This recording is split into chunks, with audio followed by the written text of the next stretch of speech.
Here's the 30-second lesson on what legends know. Never practice nunchucks in a crowded room. Never eat chole before a road trip. Always take your shirt off before you iron it. Don't take a call near a swimming pool. And don't forget, saving is not investing. Legends don't just save, they invest in mutual funds. Mutual fund investments are subject to market risks. Read all scheme-related documents carefully.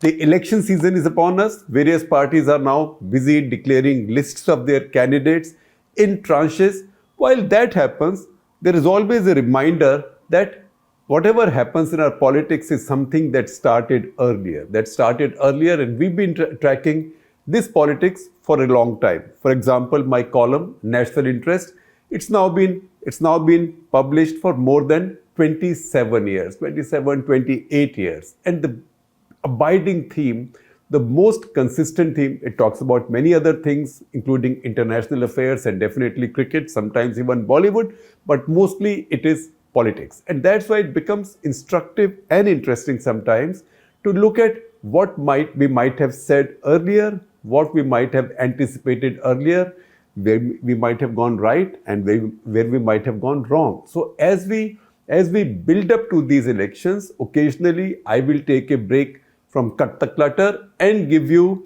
a readout of one of the earlier national interest columns, or maybe writings on the wall columns, which are not available on video and audio as yet, to give you an idea of how our political coverage and political analysis and insight, more than coverage, has evolved. That's the reason I'm taking you back to 22nd December 2007, when this national interest column was published. Why is that date significant? Because that was on the eve of the counting in the Gujarat state elections. That was the second Gujarat state election that Narendra Modi, then Chief Minister, was fighting. The first one, 2002, he had won that handsomely. This was 2007. And the headline of that column was, "If Modi wins on Sunday."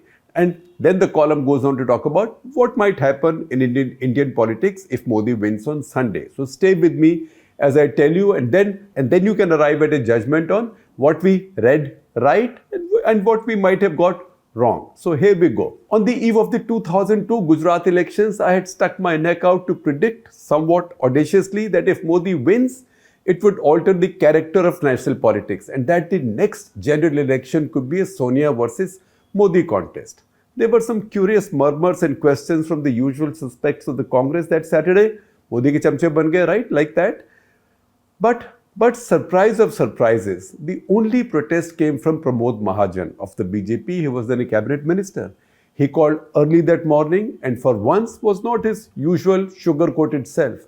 "What's this, boss? What kind of nonsense are you writing?" he said. Now, why should it have upset Pramod Mahajan if I was predicting his party's victory in Gujarat? That foxed me at that moment. And in any case, 6:30 in the morning is not exactly when I am at my brightest ever. Mahajan apologized for calling so early and we agreed to meet for lunch that afternoon. Frankly, I had banked that lunch away from my memoirs, not so much for what we discussed, but because of some interesting sidelights. Like Mahajan asking a startled steward at the Oberoi's very proper Belvedere for a whole large onion. "Don't peel it," he specified. I thought for a moment that Mahajan, always a great showman, wanted to use the onion to make a political point about the BJP. He instead plonked it on the table, crushed it under his ample palm and plucked out the flesh for himself and for me to munch with our lunch. Even in a 7-star environment, the BJP's most flamboyant star then wanted to be his rustic self. Then he came to the point. "What do you mean by saying Sonia versus Modi in the next general elections? Have we all disappeared?" he said. In fact, he said, "हम सब लोग क्या चूड़ी पहन के बैठे हुए हैं? Do we all wear bangles? You think we have spent decades in politics to now hand it all over to somebody who walks in through the back door?" he said, referring to Modi. I tell you this story now, I wrote in this article written in December 2007, because while the advanced 2004 poll distorted the emerging political scenario then, It is incredible how it is promising to play out exactly the same way now. If Modi wins on Sunday, I wrote on 22nd of December 2007. If Modi wins on Sunday, the stage will be set for an ultimate Modi's versus Sonia battle for national power, even if Advani continues to be the BJP's shadow prime minister. Modi will then be the key campaigner. His kind of politics, his style of campaigning, his lexicon of cryptographic saffronism, and even his short-sleeved kurtas will then define the BJP campaign in the next election. Remember, you see his short-sleeved kurtas all the time, and so many other BJP leaders are wearing that now.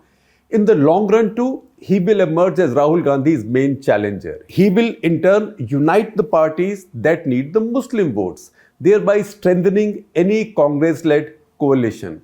He will put under great strain the members of any BJP-led coalition as well, particularly those that still value Muslim votes. Nitish Kumar is a key example. But even his worst critics won't deny that if he wins on Sunday, he will pretty much define the agenda for national politics in the near future. It is also for this very reason that his re-election will worry many of his party's national leaders exactly the same way his rise had worried Pramod Mahajan in 2002. It is not just because he will then make an immediate bid for national leadership. On the contrary, chances are that he will let Advani be the prime ministerial candidate for the next round. That happened in 2009. But his style and persona will cast a larger-than-life shadow not just on the BJP, but on the entire universe of saffron politics. Two important factors that have marked the BJP's national politics so far will then change.